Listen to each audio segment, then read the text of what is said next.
infidèle. Et même tant bien que mal, je refusais d'être infidèle à mon épouse, les femmes me disaient, c'est à cause de ton alliance qu'on te drague. Ma bien-aimée, comprenez le mystère qui est derrière. Moi, je vis à Bassam depuis plus de 10 ans aujourd'hui. Nous avons vécu des expériences où plusieurs sont allés nager dans la mer, dans des lacs de Bassam, avec le bague en argent ou en or. Et la bague a disparu. L'or a disparu. L'argent blanc a disparu. Mais pourquoi? Qu'est-ce que ça veut dire? Ça veut simplement dire que l'or et l'argent, ces choses qui sont fabriquées par des bijoutiers, ont une origine. Alléluia. Évidemment, ces choses viennent du monde astral, du monde de Mamiwata. Alléluia. Oui, quelqu'un va me dire, mais homme de Dieu, l'or et l'argent appartiennent à Dieu. Mais est-ce que Dieu a recommandé dans ses commandements ou dans ses lois morales ou dans ses statuts de porter cela sur nous? Mais on voit bel et bien dans les Saintes Écritures, que ce soit dans l'Ancienne Alliance ou dans la Nouvelle Alliance, que Dieu exige qu'on ne porte pas ces choses. Il les appelle même les dieux étrangers, selon les livres d'Exode. Exode 33, verset 1 à 5. Allons-y. L'Éternel dit à Moïse, Alléluia. Exode 33, verset 1 à 5. Amen. L'Éternel dit à Moïse, va, pars d'ici, toi et le peuple que tu as fait sortir du pays d'Égypte. Alléluia. Monte vers le pays que j'ai juré de donner à Abraham, à Isaac, à Jacob, en disant, je le donnerai à ta postérité. Amen. J'enverrai devant toi un ange et je chasserai les Cananéens, les Amoréens, les Hétiens, les Phérésiens et les Éviens et les Jérubiens. Il faut que ça rentre. Amen. Monte vers le pays où coule le lait et le miel. Alléluia. Mais je ne monterai point au milieu de toi de peur que je ne te consulte en chemin. Regardez ce que le Saint-Esprit dit. Car tu es un peuple au couloir. Amen. Lorsque le peuple eut entendu ces sinistres paroles, Alléluia. il fut dans la désolation et personne n'émit ses ornements. Alléluia. Et l'Éternel dit à Moïse, dis aux enfants d'Israël, vous êtes un peuple au couloir. Alléluia. Si je montais un seul instant au milieu de toi, je te consumerai.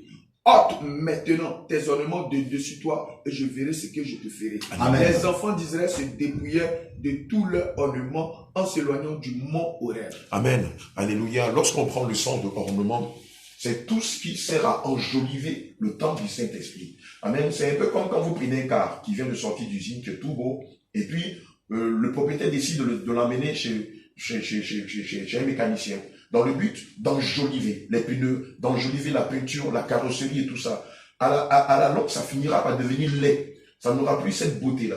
Amen. Quand on lit le livre de Genèse au verset 31, il est dit que Dieu vit que tout ce qu'il avait créé était bon ou beau à voir. Amen. Alléluia. Dès l'instant où Dieu nous trouve parfait, comme David pouvait dire que tu m'as créé d'une façon extraordinaire, on n'a plus besoin de s'enjoliver. Que ce soit avec des bijoux, que ce soit avec des fossiles, que ce soit avec des faux ongles, que ce soit avec la dépigmentation, que ce soit avec des maquillages. Ces choses viennent du monde. Et c'est ce que nous, serviteurs de Dieu, nous devons dire aux brebis du Seigneur Jésus, de se dépouiller de ces choses qui sont des œuvres charnelles et des œuvres mortes. On n'entend pas dépouille quoi. Une dépouille, c'est lié à quoi? Quelque chose de mortel. On parle d'un cadavre en lui donnant l'attribut de dépouille mortelle. Ça veut dire que ça n'a plus de valeur. Cette personne n'a plus de valeur parce qu'elle est devenue un cadavre. Évidemment, lorsque le Seigneur nous appelle à lui, il nous demande de nous dépouiller, c'est-à-dire de considérer ces choses comme une perte. Que ce soit les faux cheveux, les faux cils, les faux ongles, les bijoux, les parures, les vêtements sexy. Dieu dit ça, c'est pour le monde. Ce n'est pas pour nous. Alléluia. Gloire à Jésus. Ici, on parle de la sanctification du corps. Amen. Les hommes de Dieu vont donner quelques détails sur la sanctification de l'âme et la sanctification de l'esprit. Ok. Alors, je rappelle le numéro de téléphone. Nous sommes au 07 77 83 87 83. 07 77 83 87 83. Alléluia. Alors, nous sommes avec l'église Réveil International qui organise une grande campagne d'évangélisation ici à Yamoussoukro. Ça a démarré depuis quelques jours.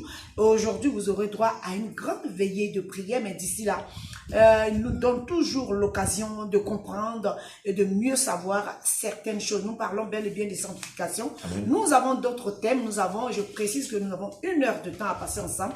Le temps pour nous de donner la parole à l'apôtre Jean-Jacques, de donner encore une autre précision. Le micro. Alléluia. Amen. Shalom, shalom. Nous rendons grâce au Seigneur Jésus-Christ. Tout à l'heure, l'apôtre Abraham a détaillé sur la sanctification du corps. Oui. Alléluia. Et il faut dire que nous avons 3 points de sanctification: l'âme, le corps et l'esprit. Alléluia. Nous allons prendre rapidement le livre de 1 Thessaloniciens, verset 5, verset 23. Amen. Alléluia.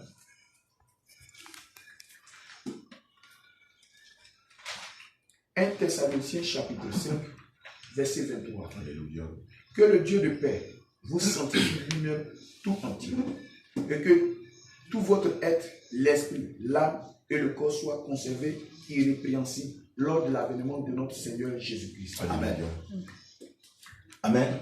Alors, il faut dire que, en ce qui concerne la sanctification de l'âme, l'âme reflète le cœur. Alléluia. Et tout ce qui est caché à l'intérieur de nous. Alléluia.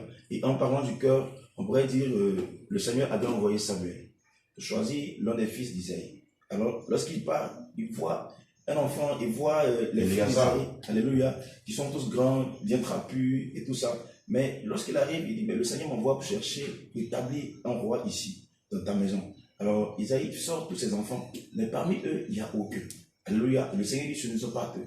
Mais celui qui doit être établi, il est en train de perdre les brebis. Alléluia. Amen. Il est tout petit, il est tout jeune. Alléluia. Et lorsqu'on parle de chercher, il vient un jeune garçon de 9 ans. Alors, c'est lui que le Seigneur Jésus a choisi. Mais lorsqu'on prend le livre de 1 Samuel 16, verset 7, on peut lire ça rapidement.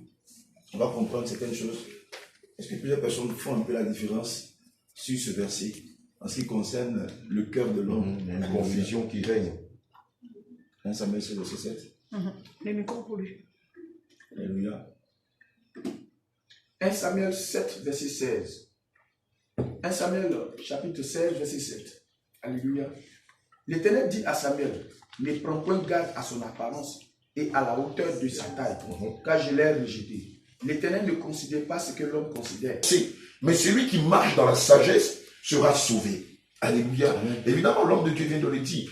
Le cœur, le centre névralgique de toute personne. Amen. C'est le cœur qui te dira, porte un vêtement sexy.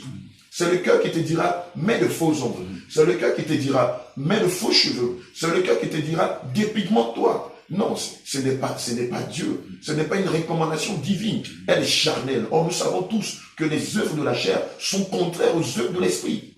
Comme les œuvres de l'esprit sont contraires aux œuvres de la chair. Alléluia. Et les deux sont opposés entre eux. Voilà. Auditeurs, vous avez la possibilité de nous appeler pour réagir à 07 77 83 87 83. Nous continuons. Je précise que nous allons parler de plusieurs choses. J'espère qu'on va en arriver jusqu'à la fin. Alors, juste après la sanctification, on va parler aussi de la célébration des fêtes païennes. Excusez-nous, il a cité tout à l'heure 3 points de la sanctification. Il y a un dernier point de la sanctification que bon nombre d'enfants de Dieu ignorent. C'est la sanctification de la vie de prière. Amen. Oui, évidemment, connecté à l'Esprit de Dieu. Amen. Alléluia. Vous avez la vie de jeûne. Amen. La vie de consécration qui implique le fait que tout chrétien est appelé à sortir pour aller annoncer Christ. Méditation. Évidemment, le livre de Matthieu 28, verset 19 qui dit « Allez dans toutes les nations et faites des disciples » ne se soumet pas seulement qu'aux pasteurs. Non, c'est tout le corps du Christ. Le corps pastoral, leurs épouses, leurs enfants, les saints membres de l'église, les diacres, les diaconesses, les prophétesses, les chantres, les intercesseuses. Tout le corps du Christ est appelé, comme vous et moi, à aller dans les rues, à dire, ma bien-aimée, tu sais que Jésus t'aime, mais tu sais qu'il n'aime pas la dépigmentation, tu sais que le Seigneur Jésus n'aime pas les tatouages, tu sais qu'il n'aime pas les fossiles, tu sais que le Seigneur ne veut pas que les femmes chrétiennes portent des vêtements sexy, se dénudent, ou même portent des pantalons, des colons, des cyclistes. C'est à ça que vous et nous sommes appelés. Évidemment, nous savons que lorsque nous évangélisons, nous construisons notre demeure au ciel. Quiconque n'évangélise pas ne peut pas aller au ciel. Gloire à Jésus. Amen. Amen. On a aussi l'amour de Dieu, l'amour pour l'œuvre de Dieu et l'amour pour son prochain. Alléluia. Amen. L'amour pour son prochain consiste à ne pas aimer le riche au détriment du pauvre, mais aimer tout le monde et à mettre tout le monde sur le même pied d'égalité. Qu'est-ce qu'on constate aujourd'hui dans nos églises? Dans la majeure partie de nos églises, vous allez constater que dans l'église, il y a une place sélective pour les personnes nantis, pour ceux-là qu'on appelle les boss, et puis à la place des pauvres. Si moi, pauvre, je décide un matin d'aller m'asseoir à la place des riches, les hôtesses, moi c'est comme ça que je les appelle, les hôtesses d'accueil dans l'église, vont vous dire, mon bien-aimé, cette place-là, ce n'est pas pour vous, allez vous mettre au fond là-bas. Elle est réservée pour les riches. Et même si le culte commence à 9h, que l'homme riche s'amène à 11h, il a une place qui est réservée, personne ne peut s'asseoir là. Malheureusement, ça, c'est pas l'œuvre de Dieu. Et c'est ce que la sainte doctrine fustige. Alléluia, que le Seigneur nous bénisse. Amen. L'église Réveil International, nous continuons toujours avec Pasteur David. Vous allez prendre la parole. Allez-y. Le deuxième élément. Je parle bien de la célébration des fêtes païennes. Voilà. Donc je vais laisser l'attitude. Vous savez, nous avons chacun un couloir dans lequel Ok. Alléluia. Allons-y. on va laisser l'attitude. D'accord, l'évangéliste. Alléluia. Élie. Gloire à Jésus. Amen. Bien-aimés, nous voyons aujourd'hui, alléluia, gloire à Jésus. On nous dit que le Seigneur Jésus-Christ, il est né le 25 décembre. C'était un gros mensonge. Alléluia. Et lorsqu'on entend des serviteurs de Dieu dire cela, c'est ceux-là même qui sont censés dire la vérité aux enfants de Dieu, ce sont eux-là même qui encouragent les gens à pouvoir encore célébrer ces choses-là. On va d'abord lire terre à terre. Le 25 décembre, Jésus n'est pas né le 25 décembre.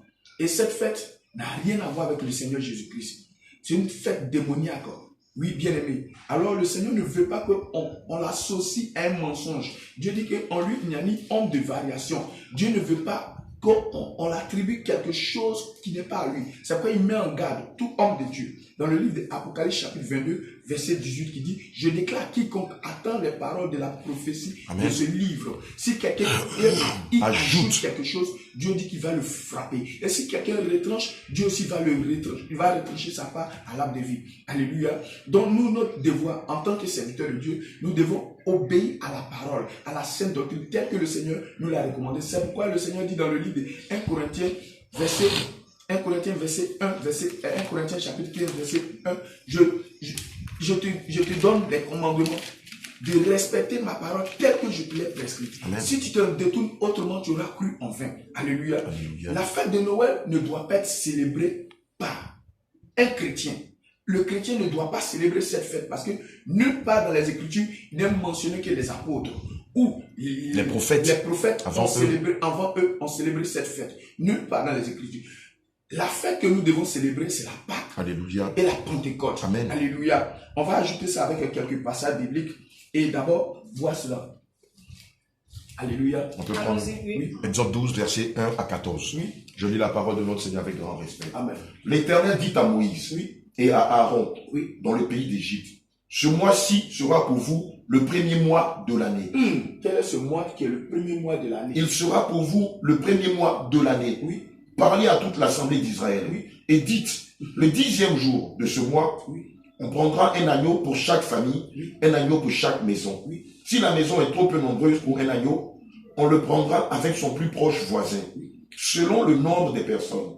Vous compterez pour cet agneau d'après ce que chacun peut manger.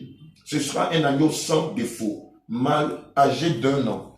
Vous pourrez prendre un agneau ou un chevreau. Vous le garderez jusqu'au 14e jour de ce mois. Et toute l'assemblée d'Israël l'immolera entre les deux.